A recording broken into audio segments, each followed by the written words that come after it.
ನೀವು ಮಕ್ಕಳೇ ಹೇಳ್ಬೋದು, ಕೆಲವರು ಮನಸ್ಸಲ್ಲಾದ್ರು, ಕೆಲವರು ಗುರುಗಳ ಮನಸ್ಸಲ್ಲಾದ್ರೂ ಇರ್ಬೋದು, ನಮಗೆ ಆದ ಟೆಕ್ಸ್ಟ್ ಇದೆ, ಬಹಳ ಟೆಕ್ಸ್ಟ್ಗಳಿವೆ, ನಮಗೆ ಆದ ಆ ಟೆಕ್ಸ್ಟು ಈ ಟೆಕ್ಸ್ಟ್ಗಳ ಜೊತೆಗೆ ಈ ಟೆಕ್ಸ್ಟ್ ಅನ್ನು ಯಾಕೆ ಸ್ವಾಮಿ ಓದಿ ಅಂತ ಹೇಳ್ತೀರಿ, ಇದು ನಮಗೆ ಬೇಕಾ ಅನ್ನೋ ಪ್ರಶ್ನೆ ನಿಮ್ಮಲ್ಲಿ ಕೆಲವರು ಬರ್ಬೋದು. ಅದಕ್ಕೆ ನಾನು ಒಂದು ಉತ್ತರವನ್ನು ಕೊಡ್ತೇನೆ. ಹೌದು, ನಿಮಗೆ ನಿಮ್ಮದೇ ಆದ ಟೆಕ್ಸ್ಟ್ ಇದೆ. ಆ ಎಲ್ಲಾ ಟೆಕ್ಸ್ಟ್ಗಳು ನೀವು ಓದಬೇಕು. ಆ ಎಲ್ಲಾ ಟೆಕ್ಸ್ಟ್ಗಳು ನಿಮ್ಮ ಕಾಲೇಜಿನ ಪರೀಕ್ಷೆ ಅನ್ನೋದಿದೆಯಲ್ಲ, ಅದಕ್ಕೆ ಮಾತ್ರ ಅದು. ಕಾಲೇಜಿನ ಪರೀಕ್ಷೆಯನ್ನು ಪಾಸ್ ಮಾಡೋಕೆ ಮಾತ್ರ ಆ ಟೆಕ್ಸ್ಟು. ಆದರೆ ಅದಕ್ಕಿಂತ ಆಚೆ ಒಂದು ಜೀವನ ಅನ್ನುವ ಪರೀಕ್ಷೆ ಇದೆಯಲ್ಲ, ಆ ಜೀವನ ಅನ್ನುವ ಪರೀಕ್ಷೆಯನ್ನು ಎದುರಿಸಬೇಕಾದ್ರೆ ಯಶಸ್ವಿಯಾಗಿ ಲೈಫ್ ಎಂಬ ಎಕ್ಸಾಮ್ ಅನ್ನ ಪ್ರಬುದ್ಧತೆಯಿಂದ ನೀವು ನಿಭಾಯಿಸಬೇಕಾದ್ರೆ ನಿಮ್ಮ ಟೆಕ್ಸ್ಟ್ಗಳು ಸಾಲಲ್ಲ, ಇಂತಹ ಟೆಕ್ಸ್ಟ್ಗಳು ಬೇಕೇ ಬೇಕು. ಚಪ್ಪಾಳೆ ಇರಬೇಕು ನಿಜ, ಸಿಕ್ಕಾಬಿಟ್ಟ ಚಪ್ಪಾಳೆ ಆಗ್ಬಿಟ್ರೆ ಯಾವುದಕ್ಕೆ ಚಪ್ಪಾಳೆ ಹೊಡಿತಾ ಇದ್ರಿ, ನಾವು ಮಾತು ನಿಲ್ಲಿಸ್ಲಿ ಅಂತಲೋ ಮಾತು ಆಡ್ಲಿ ಅಂತಲೋ ಅದು ಗೊಂದಲ ಆಗಿಬಿಡುತ್ತೆ. ಅದಕ್ಕೆ ಚಪ್ಪಾಳೆ ಎಲ್ಲ ಇರಲಿ. ಬಂಧುಗಳೇ, ಮೊಟ್ಟ ಮೊದಲಿಗೆ ನಮ್ಮ ಸಮಯಕ್ಕಿಂತ ಸ್ವಲ್ಪ ತಡವಾದ ಕಾರಣಕ್ಕಾಗಿ ತಮ್ಮೆಲ್ಲರಲ್ಲಿ ನಾನು ಕ್ಷಮೆಯನ್ನ ಕೋರ್ತಾ ಇದ್ದೇನೆ. ಆದರೂ ಕೂಡ ಆ ಸಮಯವನ್ನ ಬೇರೆಯದರಲ್ಲಿ ನಾವು ಸರಿದೂಗಿಸಿ ಸಮಯಕ್ಕೆ ಸರಿಯಾಗಿ ನಾವು ಕಾರ್ಯಕ್ರಮವನ್ನು ಸಮಾಪ್ತಿಗೊಳಿಸ್ತೀವಿ. ಈಗಾಗಲೇ ಸ್ವಾಗತದಲ್ಲಿ ಎಲ್ಲರನ್ನೂ ಪ್ರೀತಿಪೂರ್ವಕವಾಗಿ ಹೆಸರು ಹೇಳುವ ಮೂಲಕ ಸ್ವಾಗತಿಸಿರುವುದರಿಂದ ಮತ್ತೆ ನಾವು ಅದನ್ನೇ ಪುನರಾವೃತ್ತಿ ಮಾಡದೆ ನೇರವಾಗಿ ನಮ್ಮ ಕಾರ್ಯಕ್ರಮಕ್ಕೆ ಬರ್ತೀವಿ ಸಮಯದ ಉಳಿತಾಯಕ್ಕಾಗಿ. ವೇದಿಕೆಯಲ್ಲಿರುವ ಎಲ್ಲ ಗಣ್ಯರೇ ಮತ್ತೆ ವೇದಿಕೆಯ ಮುಂಭಾಗದಲ್ಲಿರುವ ಅತಿ ಗಣ್ಯರೇ, ಯಾಕೆ ಈಗ ನಾವು ವೇದಿಕೆಯಲ್ಲಿರುವವರು ನಾವು ಗಣ್ಯರು, ವೇದಿಕೆಯ ಮುಂಭಾಗದಲ್ಲಿರುವ ನೀವು ಯಾರು? ಯಾಕೆ ಅತಿ ಗಣ್ಯರು ಅಂತ ಆಮೇಲೆ ನಿಮ್ಗೆ ಹೇಳ್ತೀನಿ. ಬಂಧುಗಳೇ, ಇವತ್ತಿನ ಈ ಕಾರ್ಯಕ್ರಮ ನಮ್ಮ ಪುಸ್ತಕ ಪ್ರಾಧಿಕಾರದ 16ನೇ ಕಾರ್ಯಕ್ರಮ. ಅಂದ್ರೆ ಅಂಗಳದಲ್ಲಿ ತಿಂಗಳ ಪುಸ್ತಕ ಅನ್ನುವುದು ನೇರವಾಗಿ ಒಂದು ಮಹತ್ವದ ಕೃತಿಯನ್ನೇ ಆಯ್ಕೆ ಮಾಡಿಕೊಂಡು ಒಂದು ಕಾಲೇಜಿನಲ್ಲಿ ಯುವ ಮನಸ್ಸುಗಳಿಗೆ ಸಾಹಿತ್ಯ ಪ್ರೀತಿಯನ್ನ ಬಿತ್ತುವ ಸಲುವಾಗಿ ಹಮ್ಮಿಕೊಂಡ ಈ ಕಾರ್ಯಕ್ರಮ ಇವತ್ತು 16ನೇ ಹೆಜ್ಜೆಗೆ ಬಂದು ನಿಂತಿದೆ. ಈ 16ನೇ ಈ ಕಾರ್ಯಕ್ರಮ ನನ್ನ ದೃಷ್ಟಿಯಲ್ಲಿ 2 ಕಾರಣಕ್ಕೆ ಬಹಳ ಸಂಭ್ರಮ, ಸಂತೋಷ. ಯಾವ ಕಾರಣಕ್ಕೆ ಅಂದ್ರೆ, ಈ 16ನೆಯ ಸಂಚಿಕೆಯ ಕಾರ್ಯಕ್ರಮ ನಮ್ಮ ಮಹತ್ವದ ಕನ್ನಡ ಸಾಹಿತ್ಯಕ್ಕೆ ಜ್ಞಾನಪೀಠವನ್ನು ತಂದುಕೊಟ್ಟಂತಹ ಮಹತ್ವದ ಕೃತಿ ಮಾಸ್ತಿಯವರ ಚಿಕ್ಕವೀರ ರಾಜೇಂದ್ರ ಅದು ಈ ಕಾಲೇಜಿಗೆ ಬಂದಿರುವುದರಿಂದ ಒಂದು ರೀತಿಯಲ್ಲಿ ಮಹತ್ವದ, ನನ್ನ ದೃಷ್ಟಿಯಲ್ಲಿ ಬಹಳ ಸಂಭ್ರಮದ ಸಾರ್ಥಕತೆಯ ಕೆಲಸ ಒಂದು ಹಂತದಲ್ಲಿ. ಮತ್ತೊಂದು ರೀತಿಯಲ್ಲಿ ಯಾಕೆ ನನಗೆ ಸಂತಸ ಸಂಭ್ರಮ ಅಂದ್ರೆ, ಅದು ಈ ಕಾಲೇಜಿನ ಕಾಂಪೌಂಡ್ ಒಳಗಡೆ ಬಂದಾಗ ಗೊತ್ತಾಯ್ತು, ನಾವೆಲ್ಲರೂ ಬಹಳ ಪ್ರೀತಿಸುವ ಮೈಸೂರು ಬ್ಯಾಂಕಿನ ಎಂಪ್ಲಾಯೀಸ್ ಅಸೋಸಿಯೇಷನ್ ನಿರ್ಮಿಸಿರುವ ಈ ಬಡಾವಣೆಯಲ್ಲಿ ಅವತ್ತೇ ಈ ಬಡಾವಣೆಯ ನಮ್ಮ ಮಕ್ಕಳಿಗೆ ಯಾವುದು ಮುಖ್ಯ, ಮನೆ ಮುಖ್ಯವ ಜೊತೆಗೆ ಅವರಿಗೆ ಮತ್ತೊಂದು ಮುಖ್ಯ, ವಿದ್ಯೆ ಮುಖ್ಯ ಅನ್ನುವುದನ್ನು ಅರ್ಥ ಮಾಡಿಕೊಂಡು ಆ ಕಾಲದಲ್ಲೇ ಇಂಥ ಒಂದು ಸಂಸ್ಥೆಯನ್ನ ಸ್ಥಾಪನೆ ಮಾಡಿದ್ರಲ್ಲ. ಹಾಗಾಗಿ ಆ ಸಂಸ್ಥೆ ಆದ್ರೂ ಯಾವುದು, ಮೈಸೂರು ಬ್ಯಾಂಕ್. ಮೈ ಬ್ಯಾಂಕ್ ಅಂದ್ರೆ ನಾವೆಲ್ಲ, ನಾನು ಮೈಸೂರಿನ ಹೇಳ್ತಾ ಇದ್ದೀನಿ, ಮೈ ಬ್ಯಾಂಕ್ ಅಂದ್ರೆ ನನ್ನ ಬ್ಯಾಂಕು ಅಂತ, ಅಂದ್ರೆ ನಮ್ಮೆಲ್ಲೇ ಬ್ಯಾಂಕು. ಅಲ್ಲ, ಅಕೌಂಟ್ ಇರ್ಲಿ ಬಿಡ್ಲಿ, ಮೈಸೂರು ಬ್ಯಾಂಕ್ ಅಂದ್ರೆ ನಮ್ಮ ಬ್ಯಾಂಕು ಅಂತ ಹೆಮ್ಮೆಯಿಂದ ಹೇಳ್ಕೊಳ್ತಿದ್ವಿ. ಇಂತಹ ಒಂದು ಬ್ಯಾಂಕಿನ ಸಿಬ್ಬಂದಿಯವರ ಪ್ರೀತಿ ಇಲ್ಲಿ ತಾಂಡವವಾಡ್ತಾ ಇರೋದ್ರಿಂದ ಅದು 2ನೇ ರೀತಿಯಲ್ಲಿ ಈ ಕಾರ್ಯಕ್ರಮಕ್ಕೆ ಒಂದು ಮೆರುಗು ಬಂದಿದೆ ಮತ್ತು ಮಹತ್ವವನ್ನು ತಂದುಕೊಟ್ಟಿದೆ. ಬಂಧುಗಳೇ, ಈಗ ಇಲ್ಲಿ ಹೆಚ್ಚಿಗೆ ಸಮಯಕ್ಕೆ ಇಲ್ಲ, ನೇರ ಎಷ್ಟು ಮಕ್ಕಳು ಇಷ್ಟಪಟ್ಟು ಕೊಡ್ತಿದ್ರಿ, ಎಷ್ಟು ಜನ ಕಷ್ಟಪಟ್ಟು ಕೊಡ್ತಿದ್ರಿ. ಯಾಕೆ ಈ ಮಾತನ್ನು ಹೇಳ್ತಾ ಇದ್ದೀನಿ ಅಂದ್ರೆ, ನಮ್ಮಲ್ಲಿ ಬದುಕಿನಲ್ಲಿ 2 ಪದಗಳು ಬಹಳ ಮುಖ್ಯ, ಒಂದು ಇಷ್ಟ, ಒಂದು ಕಷ್ಟ. ನೀವು ಏನನ್ನೇ ಮಾಡಿ ಎಲ್ಲೇ ಕೂಡಿ ಇಷ್ಟಪಟ್ಟು ಮಾಡಿದ್ರೆ ಆ ಕ್ಷಣದಿಂದ ನಿಮ್ಮ ಸಕ್ಸಸ್ಸು, ನಿಮ್ಮ ಯಶಸ್ಸು ಅಲ್ಲಿಂದ ಶುರುವಾಗುತ್ತೆ. ಆ ಜಾಗದಲ್ಲಿ ನೀವೇನಾದ್ರು ಕಷ್ಟ ಅನ್ಕೊಂಡ್ರೆ ಅಲ್ಲಿಂದಲೇ ಶುರುವಾಗುತ್ತೆ ನಿಮ್ಮ ಹಿಂಸೆ. ನೀವು ಇಷ್ಟಪಟ್ಟು ಕೂತಿದ್ರೆ ಇಲ್ಲಿ ನಿಮ್ಮ ಚೇರಿದೆಯಲ್ಲ, ಇದು ಮಹಾರಾಜರ ಸಿಂಹಾಸನ ರೀತಿ ನಿಮಗೆ ಫೀಲ್ ಕೊಡುತ್ತೆ. ಯಾಕೆ ನೀವು ಇಷ್ಟಪಟ್ಟು ಕೂತಿದ್ರೆ ಇಲ್ಲಿ ಏನೋ ಪಡ್ಕೊಳ್ತೀರಿ, ನಿಮ್ಮ ಕಿವಿಗಳು ತೆರ್ಕೊಂಡಿರ್ತವೆ, ಬಾಯಿ ಮುಚ್ಕೊಂಡಿರುತ್ತೆ ಇಷ್ಟಪಟ್ಟು ಕೂತಿದ್ರೆ. ಆಮೇಲೆ ನೀವು ಅಷ್ಟೇ ಇಷ್ಟಪಟ್ಟಲ್ಲ, ನಿಮ್ಮ ಮನಸ್ಸು ಇರುತ್ತೆ ಇಲ್ಲಿ, ನಿಮ್ಮ ದೇಹ ಅಷ್ಟೇ ಅಲ್ಲ, ನಿಮ್ಮ ದೇಹ ಮನಸ್ಸು ಎಲ್ಲವೂ ಇಲ್ಲೇ ಇರುತ್ತೆ. ಅದ್ರ ಬದಲು ಯಾರಾದ್ರೂ ಕಷ್ಟಪಟ್ಟು ಕೂತಿದ್ರೆ, ನಿಮ್ಮ ಗುರುಗಳನ್ನ ಮೆಚ್ಚೋದಕ್ಕೆ ಕೂತಿದ್ರೆ, ನೀವು ಕೂತಿರ್ತಿರಲ್ಲ ಆ ಚೇರು ಮುಳ್ಳೆ ಆಗಿಬಿಡುತ್ತೆ, ನಿಮಗೆ ಕೂರಕ್ ಬಿಡಲ್ಲ. ಇಷ್ಟೊತ್ತಿಗೆ ಹೋದ್ರೆ ಸಾಕು, ಎಷ್ಟೊತ್ತಿಗೆ ಹೋದ್ರೂ ಸಾಕು ಅನ್ಸುತ್ತೆ. ಅದು ಇಷ್ಟಪಟ್ರೆ ಇಲ್ಲಿ ಏನ್ ನಡೆಯುತ್ತೋ ಸಮಯವೇ ಗೊತ್ತಾಗೋದಿಲ್ಲ. ಅಂತಹ ಒಂದು ಅಪೂರ್ವವಾದ ಸಮಯ, ಅಂತ ಅಪೂರ್ವವಾದ ಕ್ಷಣ ಇದು. ಅದಕ್ಕೆ ನಾವು ಹೇಳ್ತಾ ಇರೋದು, ನೀವು ಇಷ್ಟಪಟ್ಟು ಕೂತ್ಕೊಳ್ಳಿ, ನೀವೇನೇ ಮಾಡಿ ಇಷ್ಟಪಟ್ಟು ಮಾಡಿ. ಆಗ ನೋಡಿ ನಿಮ್ಮ ಸಕ್ಸಸ್ಸು, ನಿಮ್ಮ ಗೆರೆ. ಯಾರು ನಿಮ್ಮ ಅಪ್ಪ ಅಮ್ಮ ನಿಮ್ಗೆ ಹೇಳ್ಬೇಕಾಗಿಲ್ಲ, ಇಂಥದ್ದನ್ನು ಮಾಡಿ, ಹೀಗೆ ಓದಿ, ಈಗ ರ್ಯಾಂಕ್ ತೆಗೆದುಕೊಳ್ಳಿ, ಇಂಥ ಕೆಲಸ ಮಾಡಿ ಅಂತ. ಅದು ನಿಮ್ಮ ನುಡಿಕ ಬರುತ್ತೆ. ಯಾಕೆ ನೀವು ಇಷ್ಟಪಟ್ಟಿರ್ತೀರಲ್ಲ. ನೀವು ಎಲ್ಲಿ ಏನನ್ನು ಇಷ್ಟಪಡ್ತೀರೋ ಅದು ನಿಮ್ಮನ್ನು ಇಷ್ಟಪಡುತ್ತೆ. ಆದರೆ ಕಷ್ಟಪಟ್ಟರೆ ಅಲ್ಲಿಂದಲೇ ಶುರು ಆಗುತ್ತೆ ನಿಮ್ಮ ಒದ್ದಾಟ, ನರಳಾಟ ಎಲ್ಲ. ಅದು ಬೇಕೋ ಇದು ಬೇಕೋ ಇವತ್ತು ಆಯ್ಕೆ ಮಾಡ್ಕೊಳ್ಳಿ. ಇವತ್ತು ನಾನು ಹೇಳ್ತಾ ಇದ್ದೀನಿ, ನನ್ನ ಪ್ರೀತಿಯಿಂದ ಪ್ರಾಮಾಣಿಕವಾಗಿ ನಿಮ್ಮ ನಿಘಂಟಿನಲ್ಲಿ ಆ ಕಷ್ಟ ಅನ್ನುವ ಪದವನ್ನು ರಿಮೂವ್ ಮಾಡಿಬಿಡಿ, ಡಿಲೀಟ್ ಮಾಡಿಬಿಡಿ. ಆ ಜಾಗದ ಇಷ್ಟ ಅನ್ನುವುದನ್ನು ತುಂಬಿಕೊಳ್ಳಿ. ನೋಡಿ, ಈ ಕ್ಷಣದಿಂದ ನಿಮ್ಮ ಬದುಕಿನಲ್ಲಿ ಆಗುವಂತಹ ಆಹ್ಲಾದಕರ ಆನಂದವನ್ನ, ಆ ಮುದವನ್ನ, ಆ ಸಂತಸವನ್ನ. ಇಷ್ಟ ಅಂದಾಗ ನಿಮ್ಮನ್ನ ಜಗತ್ತು ಇಷ್ಟಪಡುತ್ತಲ್ಲ, ಆ ಜಗತ್ತು ಇಷ್ಟಪಡ ಕಾರ್ಯಕ್ಕೆ ನೀವು ಏನನ್ನ ಮಾಡಿದ್ರು ನಿಮ್ಗೆ ಸಕ್ಸಸ್ಸು. ನೀವು ನಿಂತಲ್ಲಿ ಖುಷಿ ಪಡ್ತೀರಿ. ನೀವು ಟೀಚರ್ಸ್ನ ನೀವು ಪಾಠ ಮಾಡಿ ಹೇಳ್ಬೇಕಾಗಿಲ್ಲ, ಅವರೇ ನಿಮಗೆ ಒಂದು ಹೇಳಬೇಕು ಅಂತ ಗುರುಗಳು 9 ಹೇಳ್ತಾರೆ. ಯಾಕೆ ನೀವು ಅವ್ರನ್ನ ಇಷ್ಟಪಟ್ಟಿರ್ತೀರಲ್ಲ, ನೀವು ಇಷ್ಟಪಟ್ಟು ಕೂತಿರ್ತೀರಲ್ಲ, ಗೊತ್ತಾಗುತ್ತೆ. ಕನೆಕ್ಟ್ ಮನಸ್ಸಿನ ವ್ಯವಹಾರ ಇದು. ನೀವೆಲ್ಲಿ ಕಷ್ಟಪಡ್ತೀರೋ ಅವರು ಕಷ್ಟ ಆಗುತ್ತೆ. ಓ, ಈ ಮಕ್ಕಳಿಗೆ ಇಷ್ಟಪಡ್ತಾ ಇಲ್ಲ, ಅವ್ರು ಹೇಳ್ಬೇಕು ಅಂತಿದ್ರು ಮರ್ತೋಗುತ್ತೆ. ಆಗ ಅದಕ್ಕೆ ಹೇಳ್ತಾ ಇದ್ದು, ಅಂತ ಒಂದು ಕಾಲ ಇವತ್ತು. ಆ ಒಂದು ಸಮಯದಲ್ಲಿ ಇವತ್ತು ಇಷ್ಟಪಟ್ಟು ಕೂತ್ಕೊಳ್ಳಿ. ಏನೋ ಇಲ್ಲಿ ನಡೆಯುತ್ತೆ, ಅದನ್ನು ನೀವು ಅತ್ಯಂತ ಸಂಭ್ರಮದ ಸ್ವೀಕರಿಸಿ.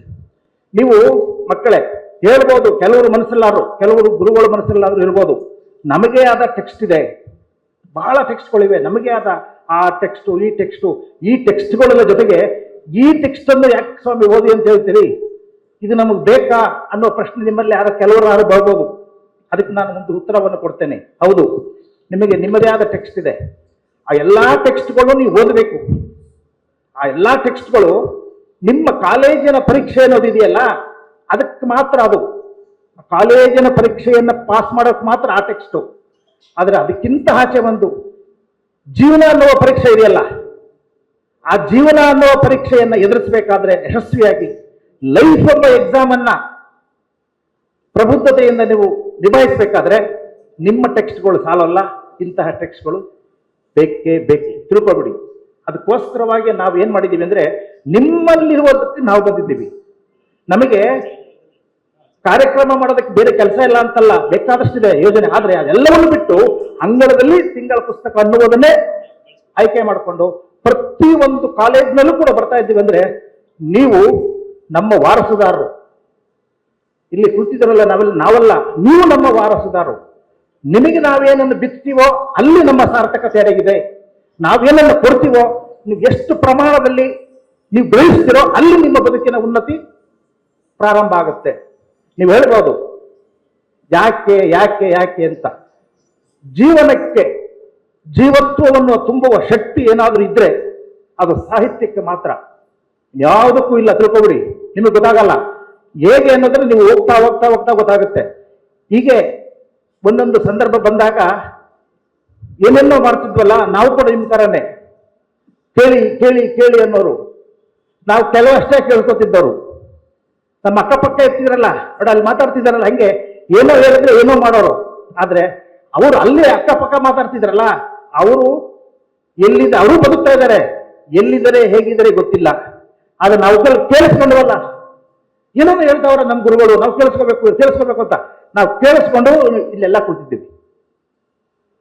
ಇದು ಬದುಕಿನಲ್ಲಿ ನಮ್ಮ ಅಸ್ತಿತ್ವವನ್ನ ನಾವೆಲ್ಲ ಹೆಚ್ಚು ಮಾಡಬೇಕಾದವರು. ನಮ್ಮ ಮನಸ್ಸು, ನಮ್ಮ ಮನಸ್ಥಿತಿ. ಎಲ್ಲಿಯವರೆಗೂ ನಮ್ಮ ಮನಸ್ಥಿತಿ ಬದಲಾಗಲ್ವೋ ನಮ್ಮ ಪರಿಸ್ಥಿತಿ ಬದಲಾಗಲ್ಲ. ಎಲ್ಲಿಯವರೆಗೂ ನಮ್ಮ ಪರಿಸ್ಥಿತಿ ಬದಲಾಗಲ್ವೋ ನಮ್ಮ ಬದುಕಿನಲ್ಲಿ ಉನ್ನತಿಯನ್ನ ನಾವು ಕಾಣೋಕೆ ಸಾಧ್ಯವಿಲ್ಲ. ಅದಕ್ಕೋಸ್ಕರವಾಗಿ ಮನಸ್ಥಿತಿಯಂತೆ ಪರಿಸ್ಥಿತಿಯಿಂದ ಬದುಕಿನ ಉನ್ನತಿ. ಆ ಮನಸ್ಥಿತಿಯನ್ನ ಬದಲಾಯಿಸುವ, ಆ ಮನಸ್ಥಿತಿಯನ್ನ ತೃಪ್ತಿಕೊಡುವ, ಆ ಮನಸ್ಥಿತಿಯನ್ನು ಉನ್ನತಿಸುವ ಕೆಲಸಗಳೇ ಈ ಅಂಗಳದಲ್ಲಿ ತಿಂಗಳ ಪುಸ್ತಕ. ಇಂತಹ ಕೃತಿಗಳನ್ನು ನಿಮಗೆ ಹೇಳ್ತಾ ಇರೋದು. ಯಾಕೆ ಅನ್ನೋದನ್ನು ಹೇಳಿ ನಾನು ಮಾತನ್ನು ಮುಗ್ತೀನಿ ಒಂದೇ ಮಾತಿನಲ್ಲಿ. ಈಗ ಮೊನ್ನೆ ಇದೇ ಕೆಂಗೇರಿಯಲ್ಲಿ ಕೆಲವು ತಿಂಗಳುಗಳ ಹಿಂದೆ ಒಬ್ಬ ಹುಡುಗ ಬಂದ, ಪಾಟೀಲ್ ಅಂತ ಆ ಕಡೆ ಅವನವನು, ಸಾಫ್ಟ್ವೇರ್ ಇಂಜಿನಿಯರು. ನೋಡ್ತಿದ್ದಂಗೆ ಮೆಟ್ರೋ ರೈಲ್ವೆ ಬಿದ್ದು ಸತ್ತೋದ. ಯಾರೂ ಉಳಿಸಕ್ಕಾಗಲಿಲ್ಲ ಅವನು. ಒಂದು ಕ್ಷಣದಲ್ಲಿ ಅವನ ಜೀವ ಆರೋಯ್ತು. ಯಾಕೆ ಅಂತ ಅವನು ಪರೀಕ್ಷೆ ಮಾಡಿದಾಗ, ಚೆಕ್ ಮಾಡಿದಾಗ, ಅವನು ಒಂದು ಕಂಪ್ನಿಗೆ ಕೆಲಸಕ್ಕೆ ಅಪ್ಲೈ ಮಾಡ್ಕೊಂಡಿದ್ದಂತೆ. ಆ ಅಪ್ಲೈ ಮಾಡ್ಕೊಂಡಿದ್ದ ಆ ಕೆಲಸ ಅವನು ಸಿಕ್ಕಿಲ್ಲ, ಬೇರೆಯವರು ಸಿಕ್ತು, ಇವನು ಸಿಕ್ಕಿಲ್ಲ. ಅದೇ ಒಂದು ಕಾರಣ. ಅವನು ಒಂದು ಕ್ಷಣ ಯೋಚನೆ ಮಾಡಬಹುದಾಯಿತು. ಮಕ್ಕಳೇ, ನಿಮ್ಗೆ ಯಾಕೆ ನಾನು ಬಹಳ ಕಳಕಳಿಯಿಂದ ಹೇಳ್ತಾ ಇದ್ದೀನಿ, ಪ್ರಕೃತಿ, ನೀವು ದೇವರು ಅಂತೀರಿ, ನಾನು ಪ್ರಕೃತಿ ಅಂತೀನಿ. ಪ್ರಕೃತಿ ನಮಗೇನನ್ನಾದ್ರೂ ಕಿತ್ಕೊಳ್ಳುತ್ತೆ. ಈ ಕ್ಷಣಕ್ಕೆ ನಾವು ಕೊಡ್ಲಿಲ್ಲ ಅಂದ್ರೆ ನಮಗೆ ವಂಚನೆ ಮಾಡುತ್ತೆ, ಮೋಸನೆ ಮಾಡುತ್ತೆ ಅಂತ ತಿಳ್ಕೊಬೇಡಿ. ನಾಳೆ ಇದಕ್ಕಿಂತ ದೊಡ್ಡದನ್ನ ಕೊಡೋದಕ್ಕೆ, ಇದೆಲ್ಲ ನಿನ್ನ ಕೆಲಸ, ಇದೆಲ್ಲ ಇದಕ್ಕೆ ನೀನು ಅರ್ಹ ಅಲ್ಲ, ಇದಕ್ಕಿಂತ ದೊಡ್ಡದಕ್ಕೆ ಅರ್ಹ, ನಾನು ಅದನ್ನು ಕೊಡ್ತೀನಿ ಅಂತ ಇದನ್ನು ಕಿತ್ಕೊಂಡಿರುತ್ತೆ. ಆದ್ರೆ ನಮಗೆ ಗೊತ್ತಿರೋದಿಲ್ಲ, ಇದೇ ನಮ್ಮ ದೊಡ್ಡದು ಅಂದ್ಕೊಂಡಿರ್ತೀವಿ. ಆದ್ರೆ ನಾಳೆ ಕೊಡುತ್ತಲ್ಲ, ಅಲ್ಲಿಯವರೆಗೂ ತಾಳ್ಬೇಕಲ್ಲ, ಆ ತಾಳ್ಮೆಯೇ ನಮ್ಮ ಯಶಸ್ಸು, ನಮ್ಮ ಸಕ್ಸಸ್. ಅವ್ನು ತಿಳ್ಕೋಬೋದಾಗಿತ್ತು. ಅವನು ಸಾಫ್ಟ್ವೇರ್ ಇಂಜಿನಿಯರ್ ಆದ್ನಲ್ಲ, ಸುಮ್ಮನೆ ಆದ್ನ. ಅವ್ರ ತಂದೆ ತಾಯಿ ಎಷ್ಟು ಲಕ್ಷ ಖರ್ಚು ಮಾಡಿರ್ಬೋದು, ಇವನ ಬಗ್ಗೆ ಎಷ್ಟೆಲ್ಲ ಭರವಸೆಗಳನ್ನ ಇಟ್ಕೊಂಡಿರ್ಬೋದು, ಎಷ್ಟೆಲ್ಲ ಕನಸು ಕಂಡಿರ್ಬೋದು. ಒಂದು ಕೆಲಸ ಇವತ್ತೆಲ್ಲ ಸಿಗೋದು, ಆ ಕ್ಷಣಕ್ಕೆ ಅವನು ಹೊರಟೋದ್ನಲ್ಲ, ಎಷ್ಟು ಜನಕ್ಕೆ ನಲಿವು ಕೊಡಬಹುದಾಗಿತ್ತು, ಏನೆಲ್ಲ ಸಾಧನೆ ಮಾಡಬಹುದಾಗಿತ್ತು, ಅದೆಲ್ಲವನ್ನು ಬಿಟ್ಟು ಅವನು ನೋವು ಕೊಟ್ಟ ಅಲ್ವಾ. ಅದಕ್ಕೆ ಹೇಳಿದ್ದು, ಇವತ್ತಿನ ವೃತ್ತಪತ್ರಿಕೆ ನಾಳೆಗೆ ಅದು ರದ್ದಿ ಪತ್ರಿಕೆ. ಇವತ್ತು today news paper is tomorrow waste paper. ಇವತ್ತಿನ ಸಮಸ್ಯೆ ದೊಡ್ಡದು ಅಂತ ತಿಳ್ಕೊಂಡಿರ್ತಾರಲ್ಲ ನಮ್ಮ ಯುವ ಜನತೆ. ನಾನು ಅದಕ್ಕೆ ಹೇಳ್ತಿದ್ದೆ, ಇವತ್ತಿನ ಸಮಸ್ಯೆಗಳು, ಇವತ್ತಿನ ಪ್ರಾಬ್ಲಮ್ ಅಲ್ಲವೇ ಇಲ್ಲ. ಇವತ್ತು today news paper, tomorrow waste paper. ನಾಳೆಗೆ ಇರಲ್ಲ ಅದು. ಅದು ನಾಳೆವರೆಗೂ ಅದನ್ನು ಎದುರಿಸುವ ಮನಸ್ಥಿತಿಯನ್ನು ನೀವು ಉಳಿಸ್ಕೋಬೇಕು. ಇದೇ ನೀವು ನಿಮ್ಮ ಅಪ್ಪ ಅಮ್ಮನಿಗೆ ಕೊಡುವಂತ ಬೆಲೆ, ಗೌರವ, ಆಸ್ತಿ, ಇನ್ನೇನು ಅಲ್ಲ. ನಿಮ್ಮ ಸಂಬಳವನ್ನು ಇಷ್ಟಪಡೋಲ್ಲ. ನೀವು ಲಕ್ಷ ಸಂಬಳ ತರಲಿ ಅಂತ ಅವ್ರು ನಿಮ್ಮನ್ನ ಇಲ್ಲಿ ಎಲ್ಲ ಕಳಿಸೋದಿಲ್ಲ. ನಿಮ್ಮ ತಾಯಿ ಅವರು ಒಂದ್ ಸೀರೆ ಹಾಕಿರ್ತಾರೆ ಇಲ್ವೋ, ಆದ್ರೆ ನನ್ನ ಮಗಳು ಒಂದು ಆಗ್ಬಾರ್ದು ಅಂತ ಹೊಲಿಸಿರ್ತಾರೆ ಒಳ್ಳೆ ಒಳ್ಳೆ ಬಟ್ಟೆ. ನಿಮ್ಮಿಂದ ಲಕ್ಷ ಸಂಬಳ ಬರಲಿ ಅಂತಲ್ಲ, ಏನನ್ನೋ ಅವರು ಗುರಿ, ಈ ಮನಸ್ಥಿತಿ ಬರಲಿ, ಅದಕ್ಕೆ ಬರಬೇಕು, ಇದಿರಬೇಕು. ಯಾಕೆ ಇದನ್ನ ನಾವು ಇಂತಹ ಒಂದು ಕಾರ್ಯಕ್ರಮವನ್ನು ಹಾಕೊಂಡಿದೀವಿ ಅಂತ ಹೇಳಿ ಮುಗಿಸ್ತೀನಿ. ಇದಕ್ಕೆ ಮುಖ್ಯವಾದ ಕಾರಣ ನಮ್ಮ ಬಾಬಾ ಸಾಹೇಬ್ ಅಂಬೇಡ್ಕರ್ ಅವರ ಒಂದು ಹೇಳಿಕೆ. ಅವ್ರು ಬಹಳ ವರ್ಷಗಳಿಂದ ಹೇಳ್ತಾರೆ, ಇಡೀ ಸಮಾಜವನ್ನ, ಇಡೀ ಸಮೂಹವನ್ನು ಉದ್ದೇಶಿಸಿ ನೀನು ಒಂದು ದಿನಕ್ಕೆ 2 ರೂಪಾಯಿನ, ಒಂದು ದಿನಕ್ಕೆ ಅಂತ 2 ರೂಪಾಯಿನ ಸಂಪಾದನೆ ಮಾಡಿದ್ರೆ 1 ರೂಪಾಯಿಯನ್ನು ಆಹಾರಕ್ಕೆ ಬಳಸು. ಅದು ನಿನ್ನ ಈ ಬದುಕಿನ, ಈ ಭೂಮಿಯ ಮೇಲೆ ನಿನ್ನ ಬದುಕಿನ ಅಸ್ತಿತ್ವಕ್ಕೆ ಕಾರಣ ಆಗುತ್ತೆ. 1 ರೂಪಾಯಿ ಆಹಾರಕ್ಕೆ ಬಳಸಿದ್ರೆ ನಿನ್ನ ಅಸ್ತಿತ್ವಕ್ಕೆ ಆ 1 ರೂಪಾಯಿ ಕಾರಣ ಆಗುತ್ತೆ. ಮತ್ತೆ ಇನ್ನೊಂದು ರೂಪಾಯಿ ಇದೆಯಲ್ಲ, ಅದನ್ನ ಪುಸ್ತಕಕ್ಕೆ ಬಳಸು.